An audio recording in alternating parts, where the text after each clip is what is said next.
নমস্কার বন্ধুরা, কেমন আছেন সবাই? আমার বাড়ির গল্প গাথাতে আপনাদের স্বাগত জানাই।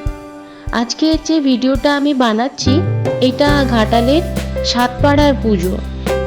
সাতপাড়ার পুজো বলতে শীতলা পুজো। 7টা পাড়া নিয়ে 7টা শীতলা মায়ের পুজো হয়।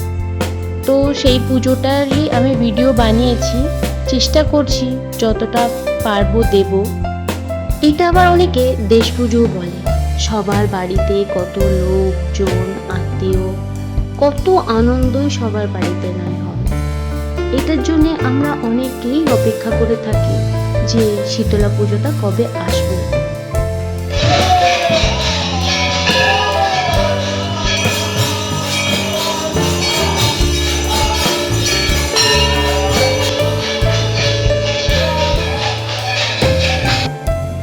আপনাদেরকে 7টা মন্দিরই আমি ঘুরিয়ে দেখালাম, আর কোনটা সব থেকে ভালো লাগলো সেটা অবশ্যই কিন্তু কমেন্ট করে জানাবেন। কোন মন্দিরটা আপনাদের ভালো লেগেছে নম্বর দিয়ে দিলেও হবে, একটু জানাবেন।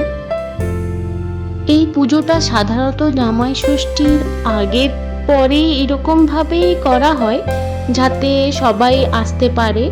তো আমরা যখন ছোট ছিলাম, যখন পিসি, পিসমশাই, দিদি, বোনেরা বা দাদারা সবাই আসতো, মানে আমরা কি যে মজা করতাম, মানে সেই দিনগুলো সত্যিই খুব মিস করি। সারাটা দিন রোদের মধ্যে মানে বৈশাখ জ্যৈষ্ঠ মাসে রোদে ঘুরতাম, আমাদের গায়ে রোদও লাগতো না একটু। আর এখন একটু বেরোলেই রোদের মধ্যে মাথা ধরা, গলা ধরা, কত কিছুই সমস্যা। সত্যি সেই দিনগুলো খুবই ভালো ছিল।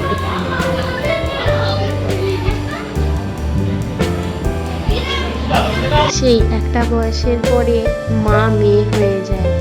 এখন তাই বুঝতে পারি, মাকে আমি এখন হাত ধরে ধরে মন্দিরে ঠাকুর দেখাতে নিয়ে এসেছি। একটা সময় মা আমাকে নিয়ে আসতো ঠাকুর দেখাতে।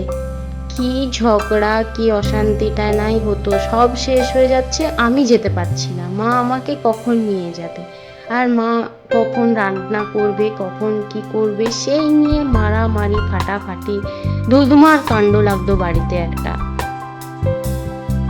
আর এই যে এনাকে দেখছেন, ইনি হচ্ছেন আমার বড়দা। হাসি পাচ্ছে দেখে না, আমারও হাসি পাচ্ছে। আমি না দাদাকে প্রথমে চিনতে পারিনি, গিয়ে আমি দাদার খোঁজ করতে গিয়ে আমি দাদাকে খুঁজেই পাচ্ছিলাম না, দাদা কোথায়। ওর এই রূপ দেখে আমি একটু অবাকই হয়ে গেছিলাম। যাই হোক, দাদা করছে, ভাইপো করছে, এরা সবাই মিলে সং করছে, যাকে যাত্রাও বলতে পারেন, ওই রকমই ধরনের। এই হচ্ছে আমার কুচ্চু ভাইপো। তুই কি সেজেছিস? হ্যাঁ, জোরে জোরে। ভক্ত প্রহ্লাদ। ও আচ্ছা। সকাল থেকে প্রচুর শরীর খারাপ, তার মধ্যে এরকম সাজ হয়েছে। আমি ওর মা, আসল মা। আচ্ছা, তুই কি সেজেছিস বল? দয়াবু। আচ্ছা, আপনি কি সেজেছেন দাদা, একটু বলুন। আচ্ছা, আপনি কি সেজেছেন? সৈন্য। আচ্ছা, এটা কে? দেবর্ষি নারদ। আচ্ছা, এইটা ব্রহ্মা। আগুন জ্বালানি কেন? ব্রহ্মা। আর এটা কাহিনীর বাইরে ছিল, তাও জোর করে আপনাদের তাতানকে বসিয়ে দিয়েছে সাজতে। ওকে নাকি সৈনিক বানাবে। দেখুন সৈনিকের রূপটা কেমন লাগছে তাতানকে। মানে তাতানও একটুখানি ভয় পাচ্ছে।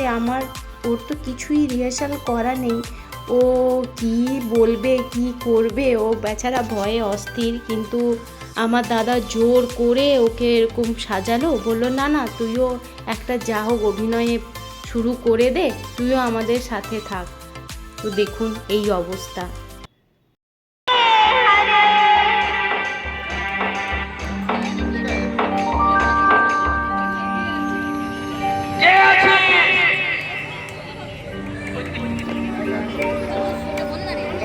ধরে রাখবি, ধরে রাখবি, ধরে রাখবি।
এইরকম যে বাজনা দেখছেন, প্রতিটা পাড়াতে এইরকম নানা রকমের বাজনা করা হয়, আর প্রতিটা পাড়াতে ঘোরা হয়।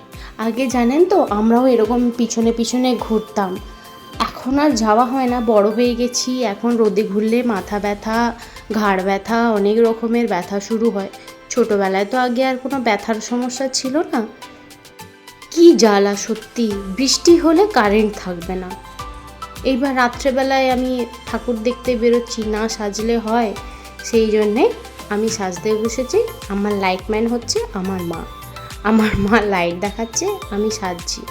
এটা হয়েই থাকে আমার সাথে। আমি ঘাটালে যখন আমার বিয়ের আগেও কারেন্ট থাকতো না এরকম, আমি কোথাও যেতাম, মা লাইট দেখাতো, আমি সাজতে বসতাম।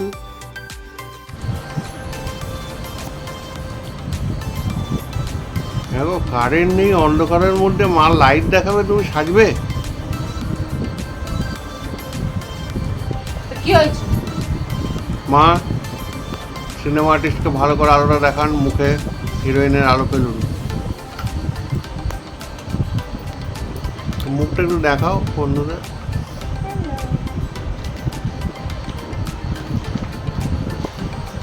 মায়ের কি করুণ অবস্থা দেখুন, গরমের মধ্যে সে লাইট ধরে দাঁড়িয়ে আছে।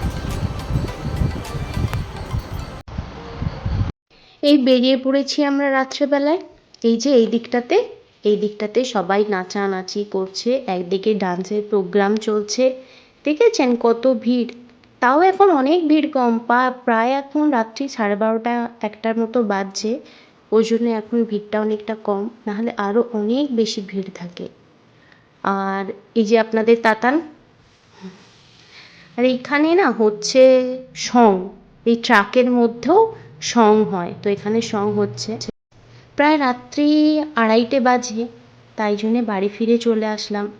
আর ভিডিওটাও এখানেই শেষ করছি। আপনারা সবাই ভালো থাকবেন, সুস্থ থাকবেন। আমার ভিডিওটা যদি ভালো লেগে থাকে, লাইক, কমেন্ট আর সাবস্ক্রাইব করে দেবেন। সবাই ভালো থাকবেন, সুস্থ থাকবেন, আর যদি কোথাও ভুল করে থাকি ক্ষমা করে দেবেন।